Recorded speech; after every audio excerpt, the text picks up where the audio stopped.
Good morning, everyone. Thank you for coming out. My name is Tina Jones, and I have the pleasure of serving as Vice President for Economic and Workforce Development at the University of West Alabama. We're so excited to have you on our campus on this beautiful fall morning. And as we continue to navigate the waters of a global pandemic, I wish to thank you for continuing to adhere to social distancing and masking protocols to ensure the safety of everyone. And while we were not able to accommodate the usual crowd in an event such as this, we are thankful to the technology that allows us to share this moment with those of you who are able to join us via live stream. So to get us started, I'm asking Dr. Tucker, UWA's 12th president and a native of Linden, Alabama and Alabama's Black Belt, to officially welcome you to our campus and to share a little bit about who we are and what we're up to here at UWA.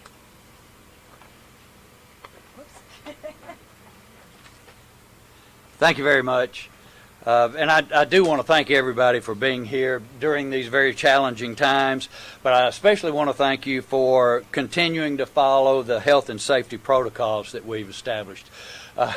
I noticed people are gathering in the shaded areas.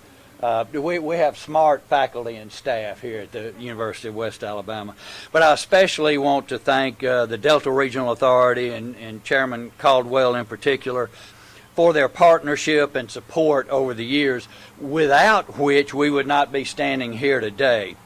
Just to give you some examples of the very valuable and worthwhile partnership that we've had over the years, I'll mention some of the grants that DRA has funded or awarded to our university and the significant impact that they have had.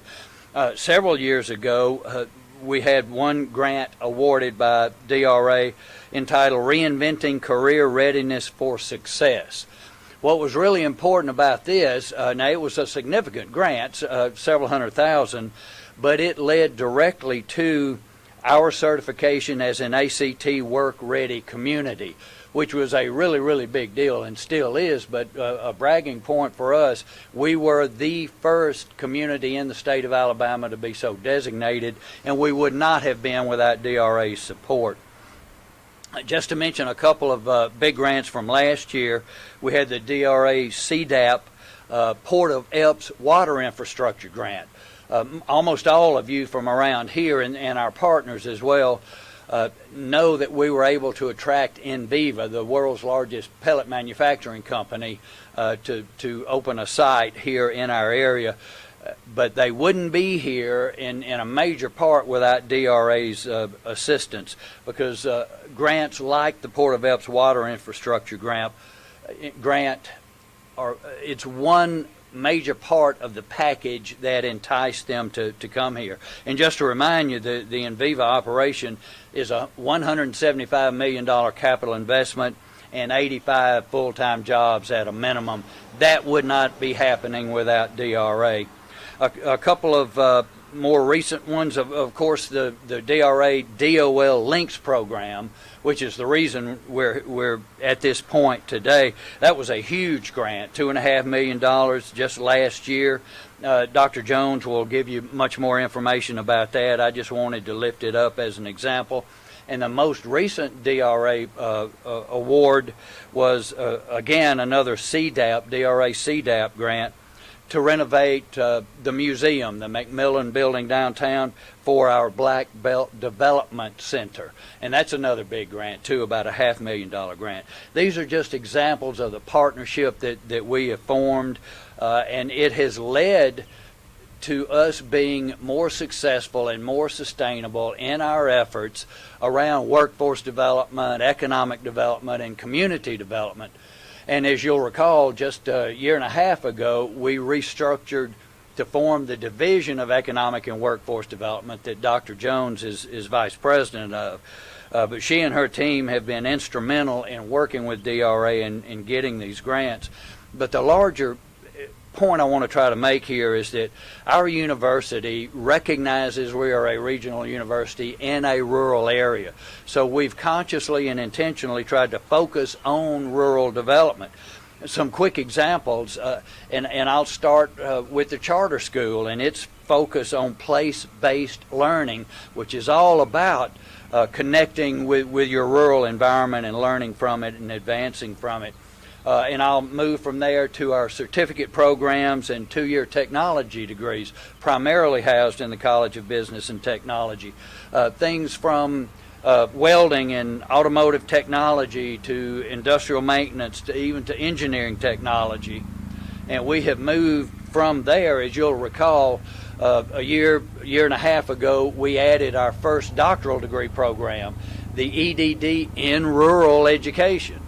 This January, I didn't order the flyover yet. I don't know what's, but this January we will add our second doctoral degree, the DBA in rural business. How's this doing, Dusty?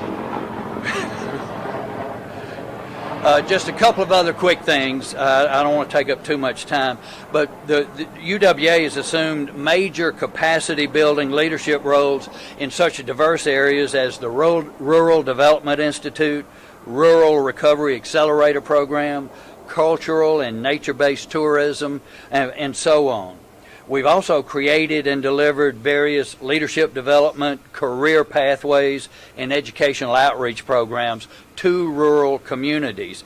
We've received other College of Ed grants, major grants, to work with rural school districts in our area, and I could go on and on.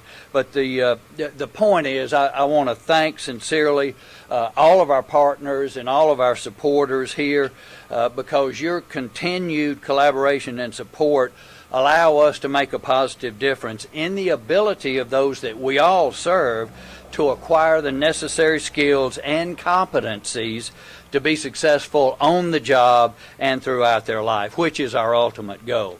So again, thank you for being here. I will turn it back over to Dr. Jones to recognize our links contributors and partners. Thank you very much. Thank you, Dr. Tucker. As Dr. Tucker said, when the Division of Economic and Workforce Development was created, we were charged with promoting economic prosperity for current and prospective employers and all citizens of our region. To do this, we understood that we needed to help build an economic and workforce development system that implemented a comprehensive and coordinated process that supported and enhanced existing efforts through intentional collaboration. We could not work in isolation. That intentionality of purpose resulted in partnerships that are represented here today to celebrate the existence of these mobile training units, which will meet a workforce training need in our region. To help you understand the journey that has brought us here, I hope you will indulge me so that I can offer a brief overview of how the program came to be. The beginning starts with a map, a marker, and some push pins. These maps are in the unit, so you can actually see them. As an educator, I like visual aids. The map gave us an opportunity to identify not only who provided workforce training in our region, but to also learn a little bit more about ourselves. Taking inspiration from our geographical location, the design of the program evolved as a means to address the access and training delivery gaps in the current interconnected systems that work within the 10 counties of Pickens, Hale, Greene, Marengo, Perry, Wilcox, Choctaw, Clark, Washington, and Sumter. The name of the program, Leveraging Interconnected Networks for Change and Sustainability. Forgive me, realize I am an English professor after all. It is an acronym called LINKS that captures perfectly our overall goal of connection. Through LINKS, UWA seeks to complement and enhance existing support systems for industry employers, regional workforce councils, community colleges, AIDT, the Alabama Forestry Association, Alabama's Office of Apprenticeship, and the Alabama Career System. You can see these logos on our actual units. They are indeed our partners. Therefore, LINK seeks to create a regional workforce pipeline that is more responsive, relevant, accessible, integrated, aligned, and sustainable to the benefit of our employers. Through this spring, we will develop employer-driven certificates, as Dr. Tucker referenced. We're hoping to recruit and place new entrants in the workforce and promote continued training of incumbent workers. And also, thankfully to one of our partners who's here today, Alabama Pellets, we have established the Rural Apprenticeship Program and have our first apprentices registered for the program. The LINKS program is a customized training program in advanced manufacturing skills and technology that gathers input from our employers and our stakeholders. And the first thing they told us is that take a cue from your location. transportation is going to be a barrier that you're going to have to address. So, the Skills on Wheels unit came to be, in which both UWA and our partners can operate. We're able to provide on-site work-based education and training.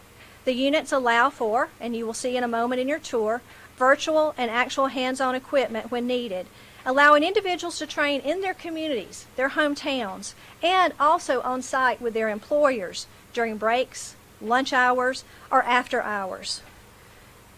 This creates a workforce environment that is relevant, flexible, and offers ongoing personal growth.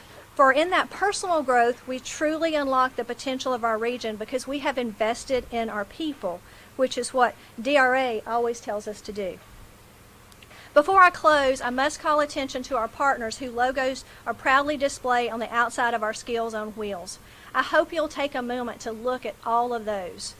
And also on the inside, in our on the TV units, you will see our partners there for our entire division. They truly are our partners, not just in name and on paper, but in everyday lives of what we do. Our funders, DRA and DOL, we thank you for believing in our proposal, and our vendors, Beta Box, Learning Lab, IntelliTech, and Transfer VR, we're thankful for working tirelessly with us, even allowing us to adapt and beta test ideas to bring our vision to life.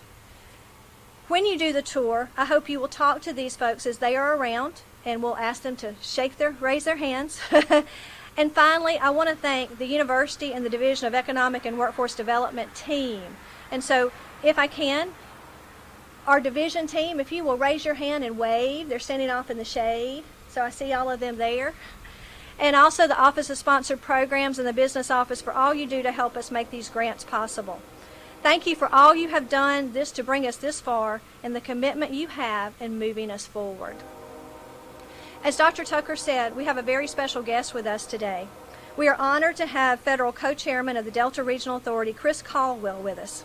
He was appointed by President Donald J. Trump and confirmed by the U.S. Senate and assumed his role on January 12, 2018. As Federal Co-Chairman, Caldwell leads the agency's operation and is responsible for DRA's strategic investments that promote economic development in 252 counties and parishes across 8 states. Caldwell is a 7th-generation Arkansan and has extensive experience in political and government service. Thank you, Chairman, for being with us.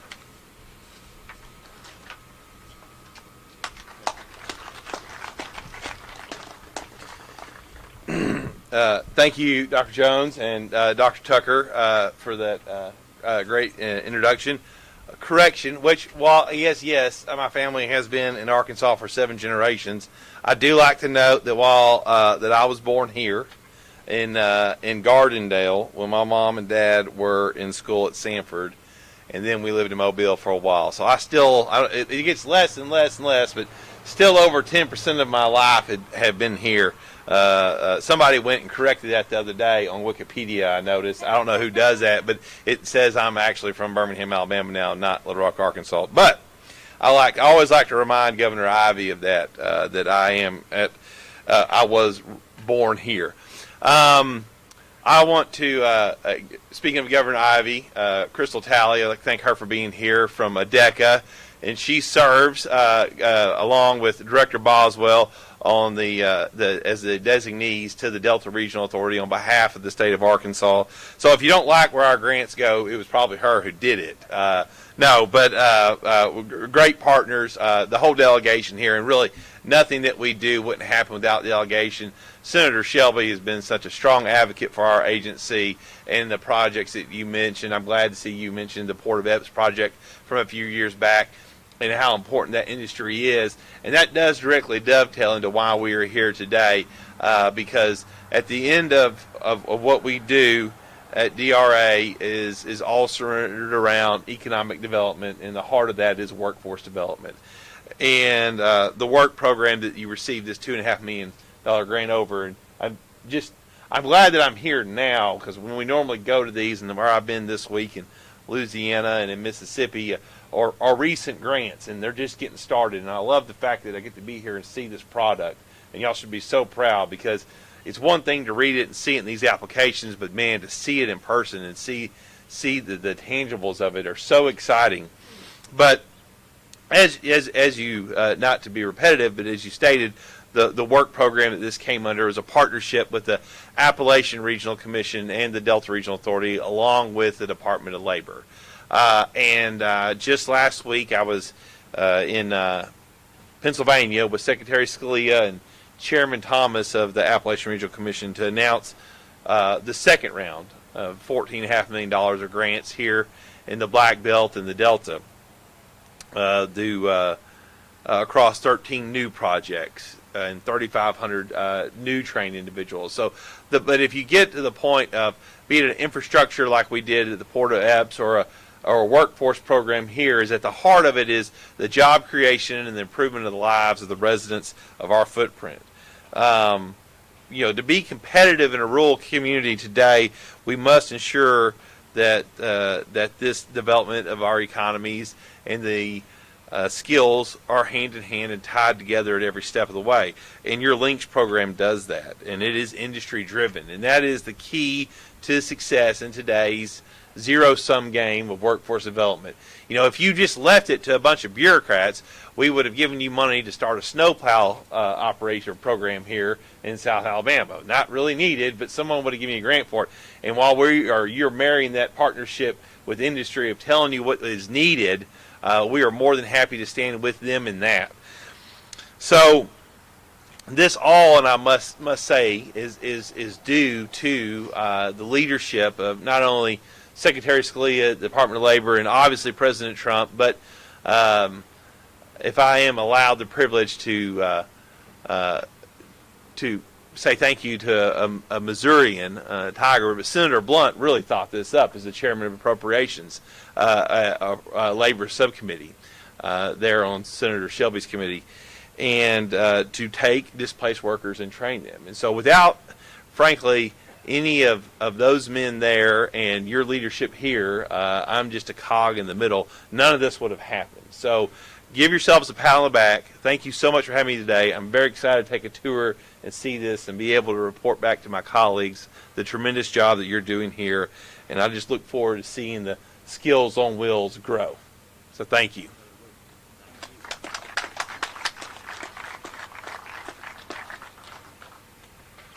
Now we'll invite you inside, and yes, the air conditioners are working in there.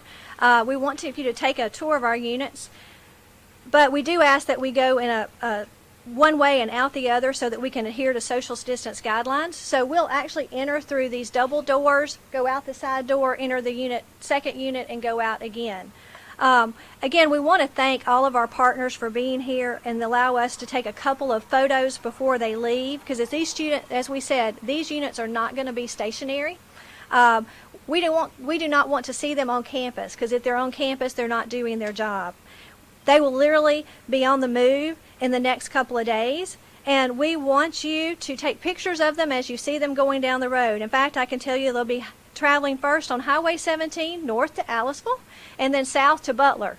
And so if you're driving along Highway 17, take a picture and shoot it to us so that we can put it on our Facebook feed and let everybody know where they are headed, because we want to truly show that these are flexible spaces. They're fun to watch, and we want to show how our partners are working together to meet the workforce development needs of our region. So again, we're going to open the doors, Sean and Greg, and let them go in, and they are also available to show you how the hydraulics work or anything else about the units and how they were created. Thank you again for being here.